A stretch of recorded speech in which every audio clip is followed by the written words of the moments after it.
네, 반갑습니다. 네, 오늘도 수요기도에 나오신 여러분들을 진심으로 환영하고 축복합니다. 네, 오늘 말씀은 시편 말씀을 보려고 합니다. 37편 12절에서 26절까지의 말씀을 한번 살펴보기를 원하는데요. 오늘 말씀을 길긴 한데 우리 한 절씩 교독하시고 마지막 절은 합독하도록 하겠습니다. 악인이 의인을 모해하며 그를 보고 이를 갈지라도 악인의 끝날이 다가옴을 이미 아시기 때문이다. 악인들은 칼을 뽑아 치켜들고 또 활을 당겨서 비천하고 가난한 사람들을 쓰러뜨리며 자기 길을 똑바로 걷는 사람을 죽이려고 하지만 자기 자신이 그 활도 꺾이고야 말 것이다. 의인의 하찮은 소유가 악인의 많은 재산보다 나으니 악인의 팔은 부러지지만 의인은 주님께서 붙들어 주신다. 흠없는 사람의 나날은 주님께서 보살펴 주시니 그 유산은 대대로 이어지고 재난을 당할 때에도 부끄러움을 당하지 않고 기근이 들 때에도 굶주리지 않는다. 그러나 악인들은 패망할 것이니 주님의 원수들은 기름진 풀밭이 시들어 불타듯이 불타 없어질 것이니 연기처럼 사라질 것이다.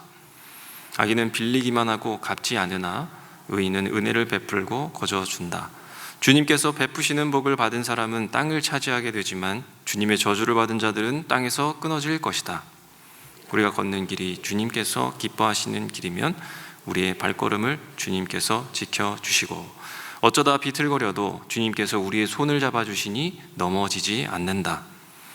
나는 젊어서나 늙어서나 의인이 버림받는 것과 그의 자손이 구걸하는 것을 보지 못하였다. 함께 읽겠습니다.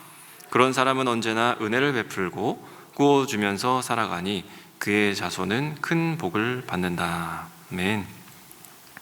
이제 이 시편의 말씀도 얼마 남지 않은 것 같습니다. 6월달을 끝으로 해서 이 시편 묵상을 마치게 되는데요. 그동안에 저는 이 시편의 말씀을 읽으면서 처음에 들었던 생각은 너무 좋다 였지만 날이 갈수록 이 내용이 왜 이렇게 다 똑같나, 그 결론이 왜 이렇게 다 똑같을까, 이런 생각에 부추기게 됐습니다. 물론 그 말씀에 대해서 상황과 말과 표현은 정말 다 다르지만 그걸 가지고 설교하는 저의 입장에서는 더 이상 할 말이 없는데 라는 그런 생각으로 또 설교 원고를 이렇게 하나하나 적어본 기억이 있습니다. 시편은 총 150편으로 되어 있죠. 그런데 그 150편 전부 다가요, 웬만한 것들은 다 그런 구성을 가지고 있습니다. 악인과 의인의 행동, 그리고 그에 따른 결말, 그리고 마지막 무엇입니까? 하나님 짱, 하나님 최고, 이렇게 찬양하는 그런 시로 다 구성되어 있죠. 근데 오늘 우리가 보게 되는 이 시편 37편 말씀도 동일합니다. 그런데요, 정말 이 시편을요 하나하나 오래오래 또 여러 가지의 시편을 묵상하다가 저에게 문득 드는 생각은 뭐냐면, 도대체 다윗이 얼마나 다양하게 자기의 삶에 다가온 하나님을 체험했더라면 이 수많은 시편을 기록했을까라는 생각에 또 묵상을 하게 되었습니다. 그렇게 생각해 보니까 물론 다윗이 다 짓지는 않았지만 이 시편 150편도 우리의 삶에는 너무나도 부족하겠구나. 1년 365일 한 편 한 편 읽어도 365편이 있어도 참 하나님에 대해서 아는 것이 부족하겠구나 라는 그런 생각을 해보게 됐습니다. 특별히 다윗의 숱한 경험, 특별하게 이 악인과 의인의 구도에서는 정말 할 말이 많았던 그였었을 텐데, 도대체 그가 바라본 하나님은 어떤 하나님이었기에, 그리고 자기의 삶에 그 하나님이 어떻게 개입하셔서 이렇게 많은 찬양을 그가 할 수 있게 되었는가, 우리가 그것을 함께 이 시간 살펴보면 좋을 것 같습니다. 다윗이 바라본 그 하나님의 모습은 오늘 본문을 통해서 세 가지를 보게 됩니다. 그 첫 번째는 바로 절대 고수이신 하나님, 초고수이신 그 하나님을 다윗이 보았다라고 하는 것이죠. 오늘 말씀에 보니까요, 하나님께서 비웃으신다라고 하는 그런 표현이 있습니다. 하나님도 비웃으시는 경우가 있구나.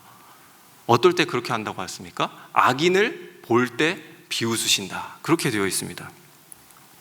그러니까 이 의인에 대해서 악인들이 어떻게 한다는 겁니까? 이를 빠득빠득 갈고서는 모해한다라고 되어 있습니다. 모해는 꾀를 써서 넘어뜨린다, 해치려고 한다라고 하는 뜻이죠. 그런데 그런 악인의 행동을 보고 하나님께서는 비웃으신다, 조롱한다 그렇게 말씀합니다. 그렇게 비웃는 이유는 그들이 너무나도 가소롭기 때문이죠. 하나님께서 그 악인을 가소롭게 여기며 비웃는 그 요인에 대해서는 제가 3가지로 한번 정리해 봤습니다. 첫 번째로는요, 나중에 이 악인, 그놈이 나중에 어떻게 될지를 이미 아신다라고 하는 겁니다. 그래서 오늘 말씀에도 보면 악인의 끝날이 다가옴을 이미 아시고 라고 그렇게 되어 있거든요. 마찬가지로 우리 부모들에게도요, 그런 약간 예지력이 있는 것 같습니다. 애들이 이렇게 삼삼오오 모여서 막 놀고 있습니다. 근데 처음에는 되게 단순하게 놀다가요, 나중에는요 뛰기 시작하고 또 난리를 치기 시작합니다. 방방 뛰기도 하고 그렇죠. 그러다가 어느 수위에 딱 올라오게 되면 이 부모의 예감이요, 저러다고 다치겠다 싶을 때가 있거든요. 그래서 가서 이제 그렇게 놀면 안 된다, 좀 살살 놀아라, 다친다 라고 이야기하고 조금 있다가 우는 소리가 들려요. 그러면 우리 마음속으로 그렇죠. 내가 저럴 줄 알았다. 그래서 가서 보면 어디 부딪혔거나 또 어디 멍이 들었거나 떨어졌거나 넘어졌거나 상처가 났거나 그런 상황들을 우리가 자주 보게 됩니다. 물론 그 아이들이 악인은 아니지만 하나님께서 악인을 볼 때에 그렇다라는 것이죠. 너 그렇게 까불다가 깝죽대다가 다친다 하는 그런 차원에서 그 악인들을 비웃는다 라고 그렇게 이야기한 것입니다. 두 번째로 이유는요, 그 악인들이 의인에게 하는 어떤 공격이나 그 위협이 어떻다라는 것입니까? 전혀 해를 입지 않을 정도, 그런 협박이 위협이 되지 않을 정도로 하나님이 느끼시기 때문입니다. 만약에 성도님들이 이 수요기도에 참석하시기 위해서 이렇게 올라오시는 길이 있잖아요. 언덕길이 있지 않습니까? 그런데 그 중간에 어떤 3, 4살짜리 아이가 말도 버벅 하는 그 아이가 탁 길을 가로막고서는 여기 지나가려면 5만 원 내세요, 이렇게 길을 막고 서 있다고 생각해 보십시오. 어떻습니까? 그 아이가 무서워서 돌아가는 사람은 없습니다. 저 같으면 뭐 이런 게 다 있나 하면서 그냥 밀고 그냥 이렇게 올라갔을 것 같아요. 그러니까 하나님께서도 그 상대가 상대할 대상조차 안 될 만큼 그 힘의 차이가 어떻다는 겁니까? 크다. 컸을 때에 하나님께서는 비웃으신다라고 그렇게 말할 수 있다는 겁니다. 마지막 3번째는요, 하나님께서 그들의 수를 이미 다 알고 계신다라는 점에서 비웃는다라고 그렇게 이야기할 수 있을 겁니다. 자기들이 의인에 대해서 모해한다라고 그렇게 되어 있습니다. 그러니까 꾀를 쓰고 수를 써서 그 의인들을 쓰러뜨리고 넘어뜨리고 해치려고 하는 그 모든 수를 하나님께서 다 파악하셨다, 간파하셨다라고 하는 것이죠.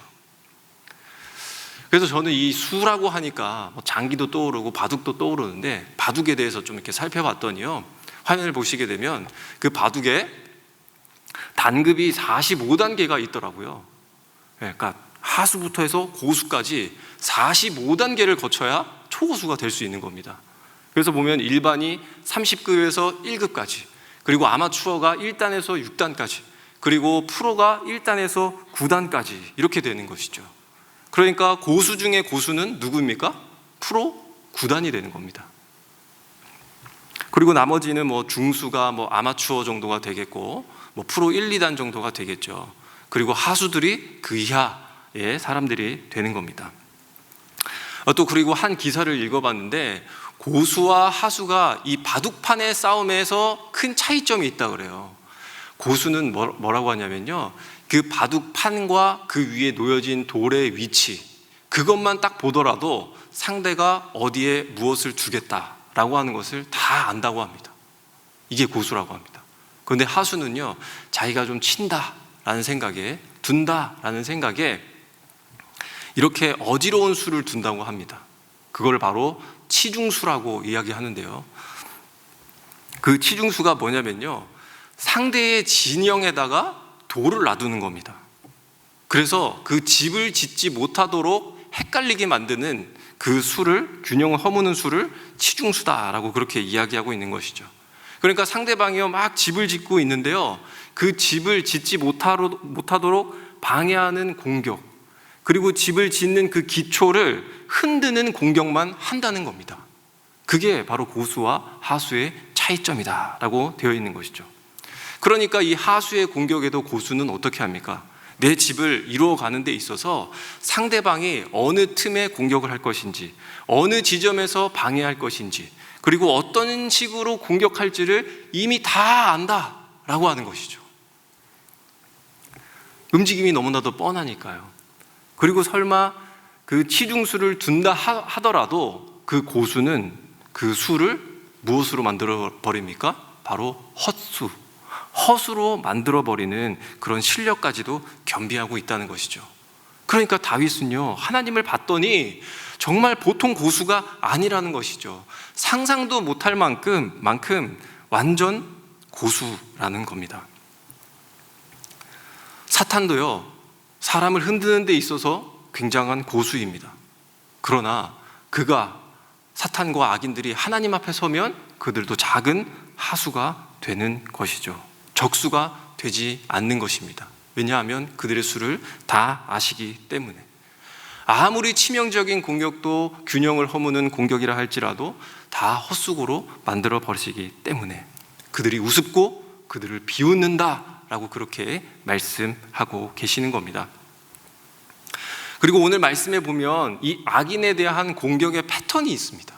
어떤 패턴이 있습니까? 14절에 보시게 되면 이렇게 나와 있습니다. 칼을 뽑아 치켜든다. 그리고 또 활을 당긴다 라고 되어 있습니다.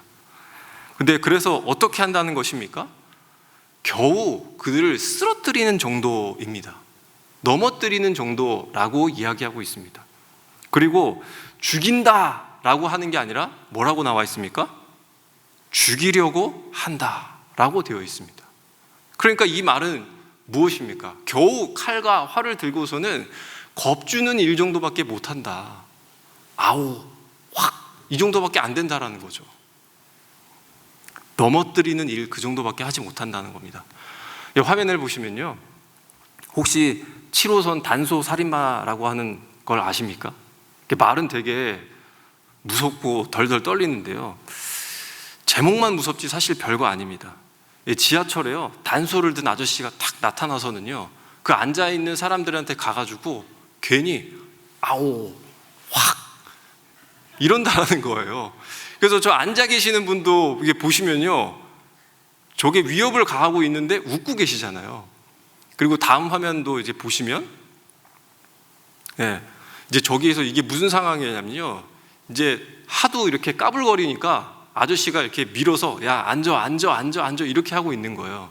그래서 딱 밀려서 자리에 털썩 앉게 됐는데 이 사람이 다시 일어나가지고 어떻게 합니까? 단소를 들고 확 이렇게 하고 있는 상황입니다. 우습죠. 그러니까요, 저게 단소를 들고 있기는 하지만 그가 할 수 있는 거는 때릴 수 없다라는 겁니다.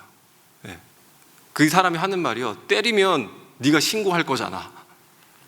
신고하면 나 어떻게 되라고? 나 안 때려? 이러고 계속 확 이렇게 하고만 있었더라고요. 그래서 단소살인마라고 하는 별명이 붙었습니다. 물론요, 정말 실제로 칼과 활로 우리에게 위협한다고 한다면 무섭겠죠. 너무나도 두렵겠죠. 그런데 하나님 안에 머물고 있는 자들에 대해서는 그들이 할 수 있다라고 하는 것은 무엇밖에 없다는 것입니까? 겨우 겁주는 것밖에 없다. 겨우 잡아뜨리는 것밖에는 할 수 없다라는 것이 바로 그들의 특징이고 우리를 공격하는 패턴이다라고 하는 것입니다. 그런데 하나님께서는요, 이렇게 하나님의 집이 공격받을 때에 어떻게 하신다라고 하는 겁니까? 우리의 도를 하나도 잃지 않도록 지키시는 그 하나님, 고수이신 하나님께서 완벽한 수로서 그들에게 대치하고 계신다. 그렇기 때문에 악인들이 그렇게밖에는 할 수 없다라는 것을 우리가 보게 되는 것입니다. 그런데요, 이 단소를 가지고도요, 위협이 될 때가 있겠죠. 정말 때릴 때가 있겠죠. 그런데 그때 하나님께서는 어떻게 하신다라고 합니까? 바로 15절에 보시면 활도 꺾이고야 말 것이다. 하나님께서 그 활을 꺾으신다라는 그런 말로 우리가 해석해 볼 수 있겠습니다. 그리고 그들이 들고 위협했던 그 칼은 어떻게 된다고 합니까? 스스로를 찌른다라고 되어 있습니다.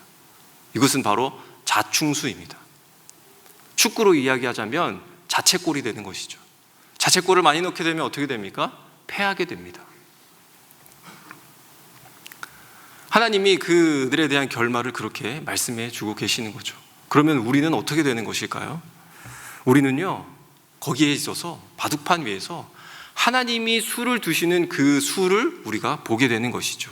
그러면 우리는 우와, 그러면서 하나님께서 두시는 한 수 한 수를 우리가 보고 배우게 되는 것입니다. 어떻게 보며 어떻게 배울 수 있는 것일까요? 말씀과 기도로, 행함과 믿음으로. 우리는 그것을 통해서 하나님의 강함을 더욱 경험하게 되고 담력을 얻게 됨으로 말미암아 점점 우리는 담대해지게 되는 것입니다. 그래서 성도님들, 악인들이 그 겁을 주는 모션에, 그리고 치명적인 것 같지만 균형을 잃게만 만들 수 있는 그 치중수에 대해서 겁내지 마시고 두려워하지 마시기 바랍니다. 왜냐하면 우리에게 있어서는 절대 고수이신, 완전 고수이신 그 하나님의 수가 있기 때문입니다. 그것을 기억하면서 담대히 나아가시는 우리 성도님들 되시기를 바랍니다. 둘째로서 다윗이 바라본 하나님의 한 가지의 또 모습은 무엇이냐면요, 바로 공평하신 하나님, 결말이 분명하신 그런 하나님입니다. 오늘 시편 37편 1절에는 이렇게 되어 있습니다. 화면을 보시면 우리 이렇게 읽겠습니다. 시작. 악한 자들이 잘 된다고 해서 속상해하지 말아라.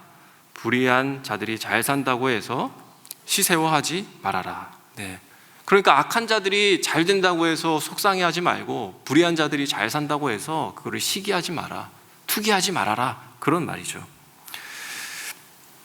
그런데요, 우리의 삶에는요, 꽤 공정하지 않는 그런 모습들을 보게 됩니다. 악인들이요, 의인을 막 해칩니다. 약한 자들을 쳐서 자기들의 배를 배불립니다. 악을 행하고도 형통할 수 있다라고 하는 그런 모습을 보게 되는 것이죠. 그런데요, 반대로 의인은 선을 행하고도 고난에 처할 수 있다라는 것도 우리에게 보여줍니다. 그러니까 우리는 악인의 계략과 핍박 가운데 있기 때문에 도움을 필요하는 자들이 있으며 그 가운데 소외감을 느끼는 자들이 있다라고 하는 것이죠. 굉장히 공정하지 않게 우리가 느끼며 살아가게 됩니다. 그러면서 우리는 회의감도 들게 됩니다. 왜 이런 상황에서 하나님이 가만히 지켜보시는가? 왜 악인들을 그대로 내버려 두시는가? 의인들이 받는 이 고통, 세상의 공정치 않음을 왜 묵인하고 계시는가? 우리를 돕지 않는 것인가? 그런 믿음과 신앙에 회의감이 들지 않을까요? 그런데요, 다윗은요, 이런 상황에서 먼저 딱 찍어놓고 말씀하시는 것이 있습니다.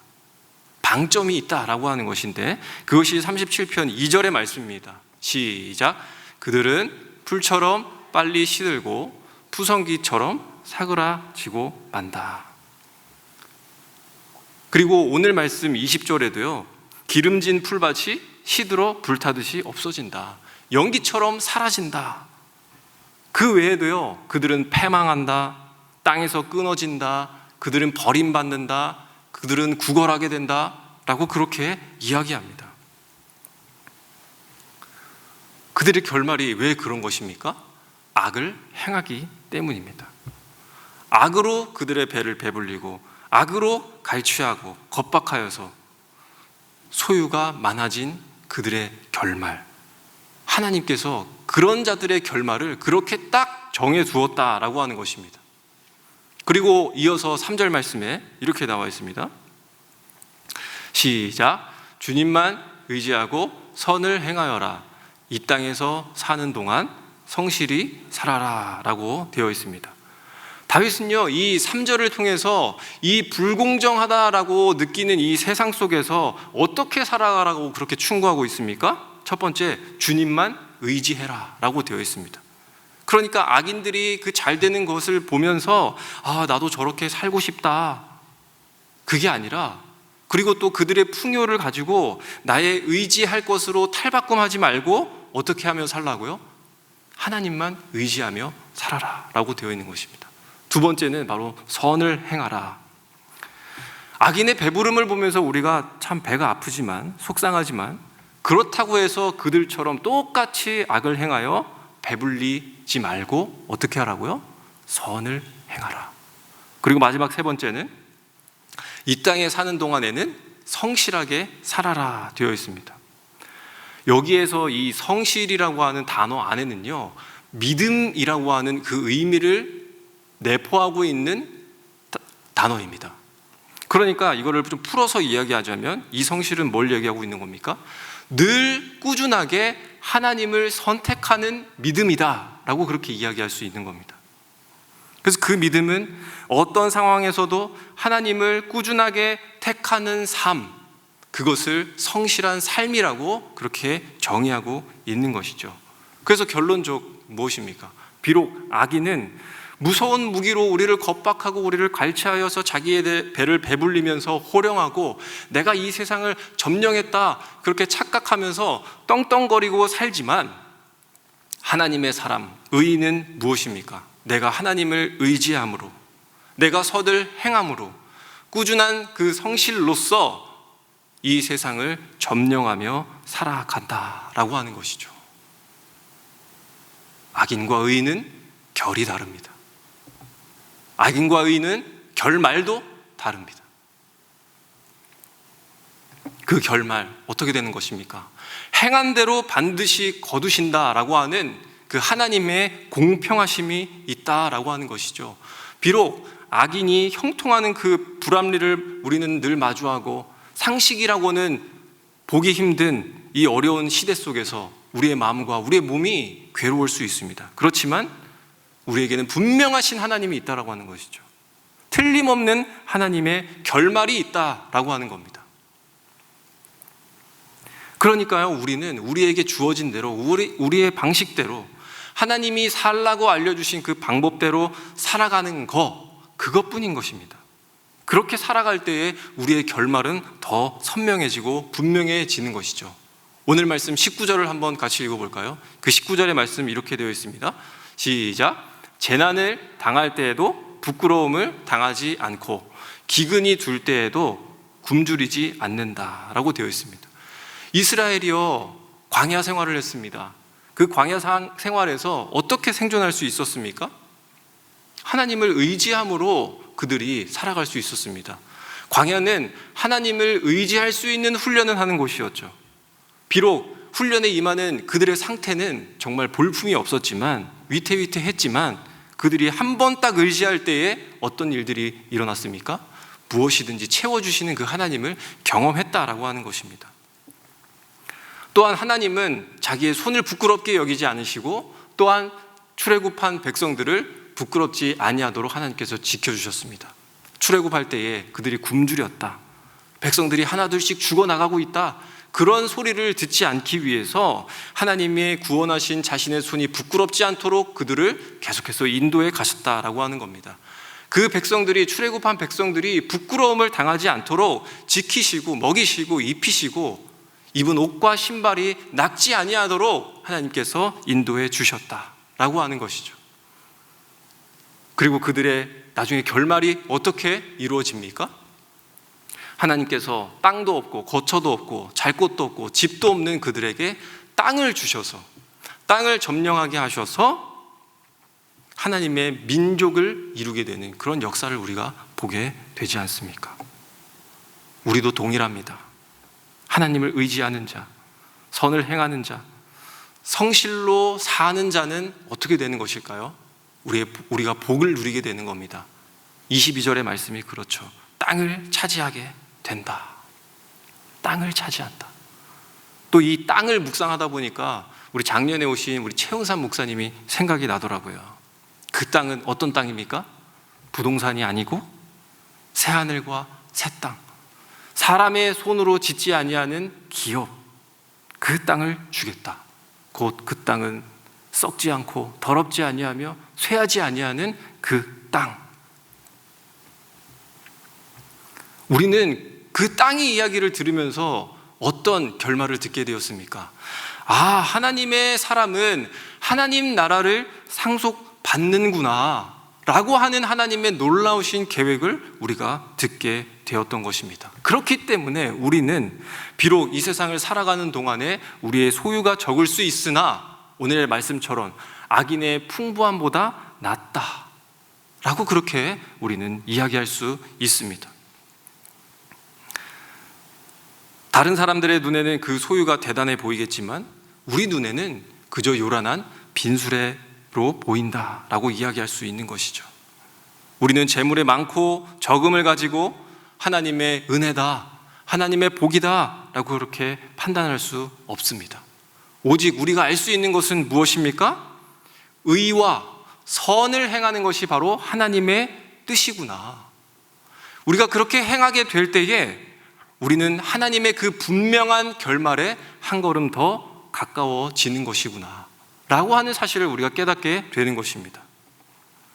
그리고 분명한 것은 하나님은 다른 어떤 일보다도 이 일에 있어서는 반드시 꼭 공평하실 것이라는 사실이죠.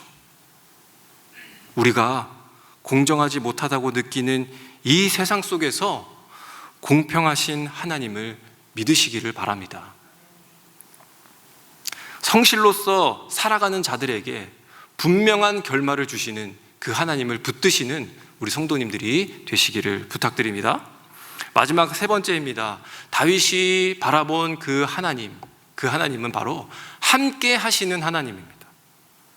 그리고 생각보다 너무나도 가까이 계시는 하나님입니다.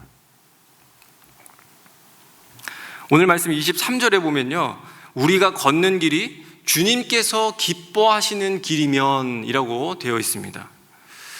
오늘 말씀에는 우리가 걸어가는 길이 있다라고 그렇게 이야기하는데 그 길이 무슨 길인지는 잘 모르겠지만 하나님의 기쁨과 상관이 있는 길로 보입니다.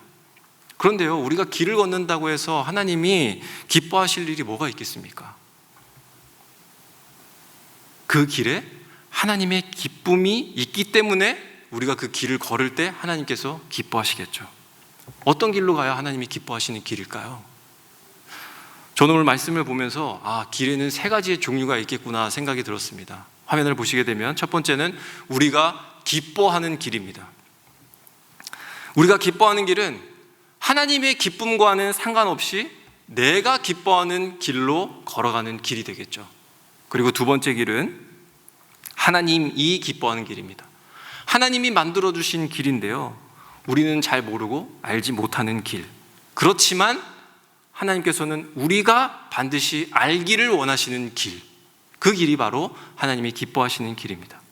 그리고 세 번째로는 우리와 하나님이 함께 기뻐하시는 길인데요, 우리가 하나님의 길을 드디어 알게 되고 걸어갈 때에 우리도 기쁘게 되는 것이지만 하나님도 함께 기뻐하는 그 길이라는 겁니다. 그렇다면 이 길에 있어서 그 기쁨이 있다라고 하는 그 길은 알겠는데 그 기쁨의 근원, 그 기쁨의 요인은 무엇일까요? 나도 기쁘고 하나님도 기쁠 수 있는 그 공통된 요인은 무엇일까요? 저는 창세기 말씀에 아담과 하와와 하나님과의 그 몇 안 되는 행보를 보면서 좀 알게 되었습니다. 많은 일들이 있었지만 그 중에 한 대목인 하나님과 아담과 하와가 동산을 함께 거닐었다 라고 하는 표현입니다. 아담과 하와의 절대적인 기쁨은 무엇이었습니까? 하나님께서 정말 풍성하게 만물을 지으셨습니다.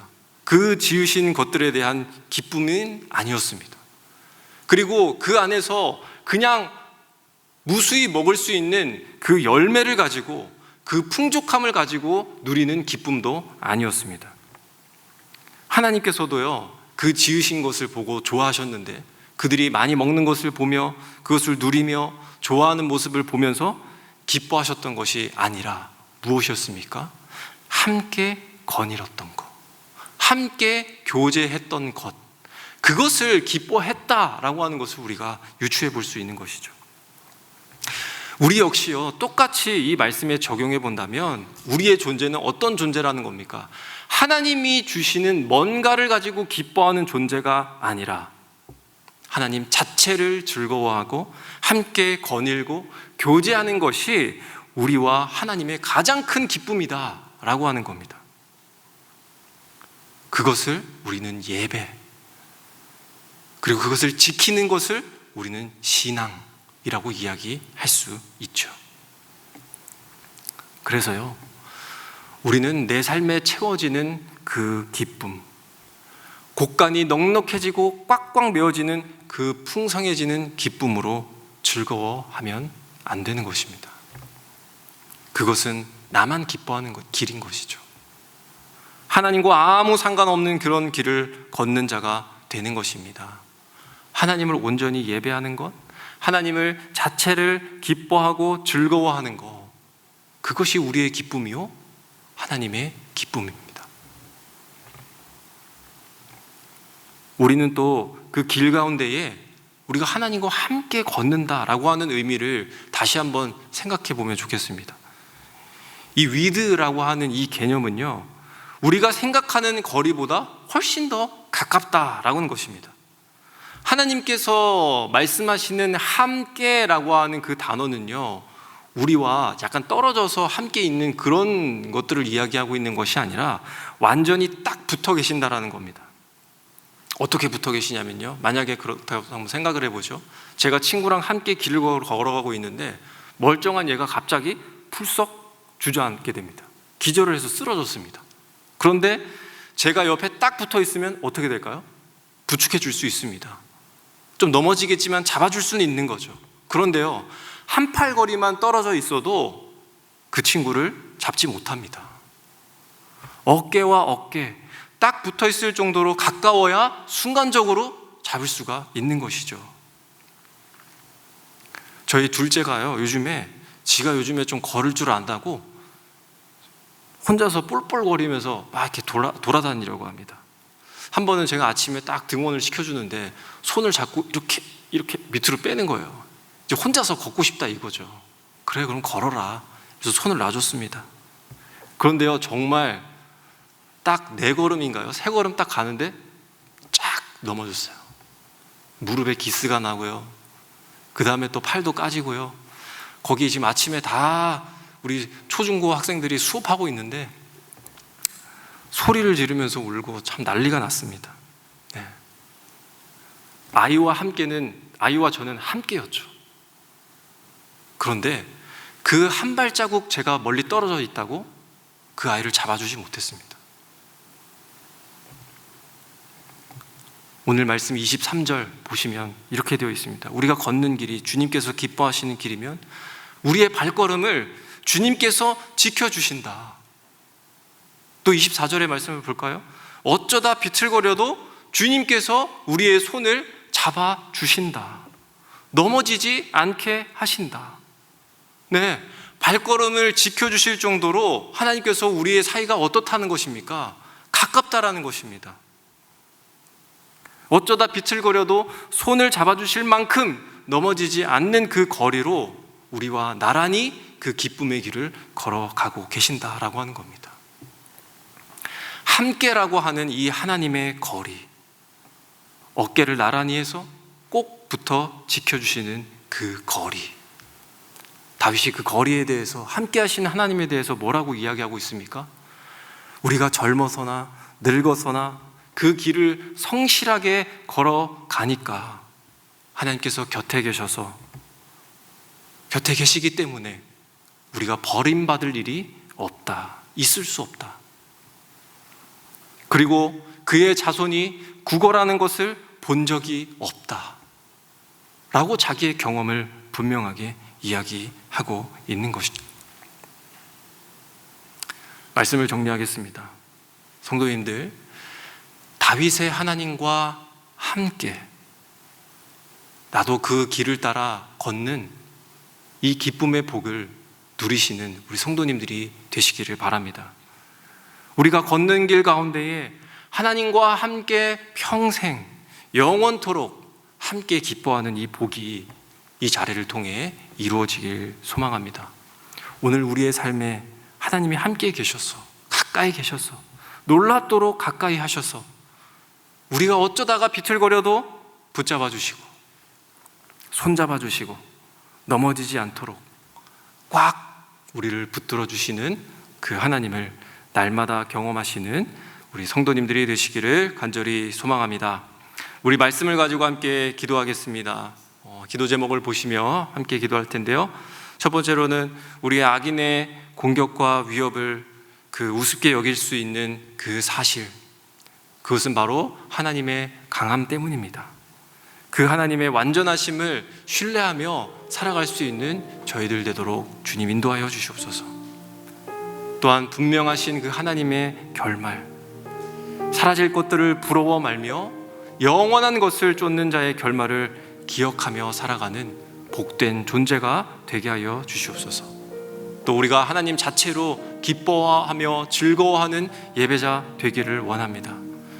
그리고 나의 생각보다는 훨씬 더 가까이 계시는 그 하나님의 거리 가운데에 함께하여 주심에 감사를 드립니다. 다윗이 경험했던 하나님을 나도 경험하기를 원합니다. 우리 이렇게 세 가지 기도 제목을 가지고 함께 시간 기도하며 나가도록 하겠습니다. 하나님,